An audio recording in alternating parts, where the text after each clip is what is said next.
kainin natin na bigas ay itanim natin? Kasi po, hindi po ba, at the end of the day, ang gusto natin is food security. Makakain lahat tayo sa murang presyo. At alam naman po natin na may mga bansa na blessed, katulad ng Vietnam at Thailand, na meron silang river deltas, etc., na likas po na mataba ang lupa sa tabi ng kanilang mga ilog. Tayo po walang ganyan. Of course, merong mga teknolohiya na pwedeng mag-substitute for the absence of those river deltas. Pwede naman. So, kaya lang, that may come at a very high price. And therefore, baka magmahal ang pag-produce ng bigas. So, kailangan balansehin. Di po ba? So, yun ang tanong ko lang. Baka, are we obsessing over something that is so expensive? Pero at the end of the day, kasi pag ako ay pupunta sa palengke, chine-check ko, ang tao naman po talaga, naghahanap lang talaga ng mura at magandang bigas. Hindi naman po nila tinatanong, saan po bang farm galing yan? Hindi naman po sila nagdi-discriminate kung saan galing yan. As long as maganda at mura, yun ang bibilhin natin. So yun po, it's a question na, possibly a policy question, anong ibig sabihin ng rice self-sufficiency in the context of food security? Okay, ma'am. Kung daw muna, siyempre. Para sa akin, ma'am, mas mahalaga sa akin yung food security. Dahil, pag masyadong mahal yung isang bagay, pwede mo namang i-outsource as long as may pambili ng tao. Di ba? So kung sa food security kasi, para sa akin, that would mean na yung ating mga farmers ay instead na, say, pilitin natin magbigas, magtanim ng high-value crops at kumita, meron siyang pambili ng pagkain, ng rice, kung yun ang At halimbawa, nagtanim siya ng high-value crops, kung mas kumita siya rito, bibili siya sa merkado ng rice, mas may maiwi pa rin siyang pera, mas mahalaga po sa amin yon, sa NIA part. But of course, kailangan din natin kasi magtanim ng, maging yung rice sufficiency natin. Baka wala naman tayong mabili kasi sa ibang bansa para naman tayo, di ba? Kaya pinagsisikapan din ng NIA yon. So both naman po ina-address natin. Yung maging food secure at maging may rice sufficiency tayo. Kung pwede nga lang, i-attain natin parehas yan eh. So, yun po ang aming okay na yan. direksyon. Now, can I ask Asis to answer the question?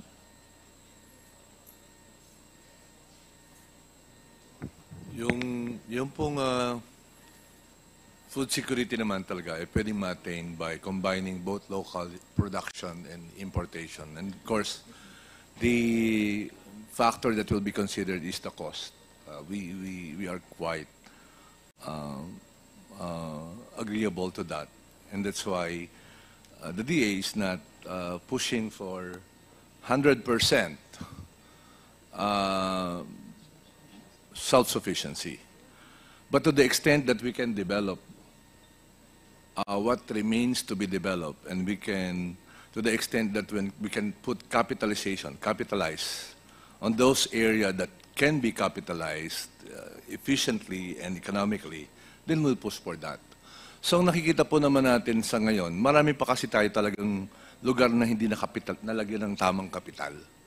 At yun po yung hinihingi namin.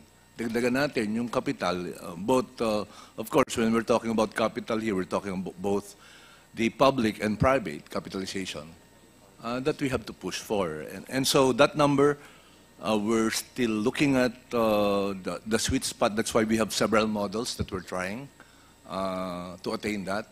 Kasi medyo, to be quite honest, hindi naman natin naranasan na umabot ng 100% eh. And so it's a trial. But we are looking at certain models, and the model that is being shown right now by NIA seems to be promising. Kasi yung pong model po na yun talaga is actually not the real intention, and I appreciate very much the explanation of Administrator Guillen. that it's not really the contract farming. The contract farming is a tool to change behavior. It is not the end in itself. The end is to change the behavior of farmers to shift to a better farming process or practice, which will provide us with better yield. So yun po yung maganda nga po yung model na ito, at we are very thankful that we're given a chance to explain this further, and we're looking forward to support of Congress for this particular model. Thank you, Mr. Chair.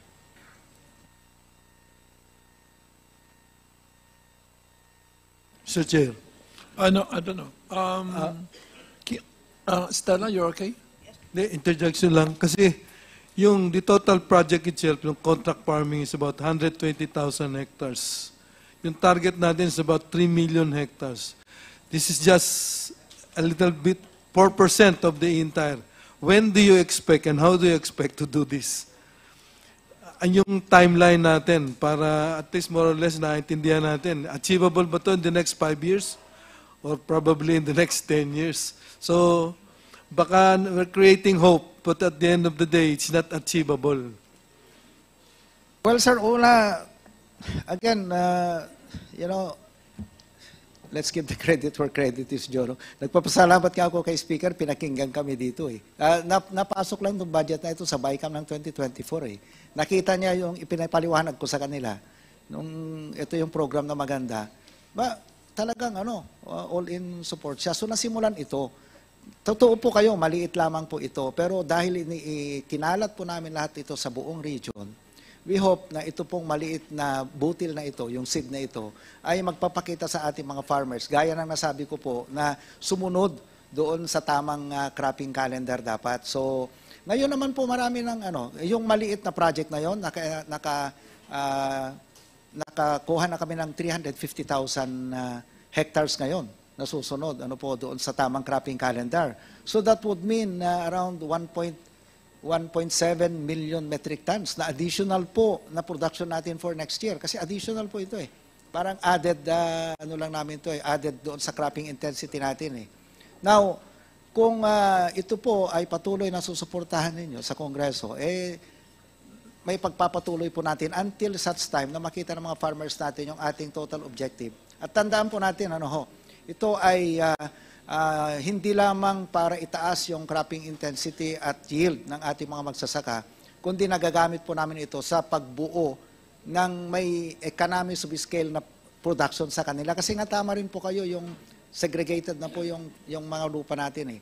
Pero kung nabuo natin po ulit ito through contract farming, through black farming, kung ano man tawag natin, so cooperativism, magdudulot po ito ng mas magandang resulta po sa ating kinabukasan ng ating mga magsasaka. Yung maliit na butil na ipinunla ng Kongreso noon na ilang hectares lang, ngayon 300 this year for 2025 may additional na tayong 350,000 hectares doon po sa maliit na itinanim po natin. So umaasa po tayo kasi sa NIA 1.2 million hectares eh. Nasa susunod pang mga taon mas marami pa po tayong ma-convince. And salamat din po sa tulong ninyo kasi ang pinakamadali po talaga na itaas natin yung ating number of hectares na pataniman ay yung pong solar pump irrigation. Kasi pag itayo namin yan, 3 months to 1 year lamang. At tandaan po natin, ang ROI natin dyan nasa 3 years lamang po. So habang inihintay natin yung mga long-term projects natin ng mga high dams, at least meron po ito kayong programa na magbe-bridge doon sa gap ng ating kailangang hectare rate. So, ililipat natin yung cropping calendar, ma-increase yung cropping intensity, at the same time, dinadagdagan natin yung construction ng irrigation facilities na tinatanaman po natin. Thank you po. Salamat, Chair. Mag-interject lang daw si... Ano question? Question din. Mr. Chair, do we have a resource person from LGUs? Wala, unfortunately. Sila po. Pero si pala, LGU. Opo. Kasi we have LGUs, then the DA and NIA. Kasi dapat po siguro mag-usap kayo kung meron pa ba talagang pang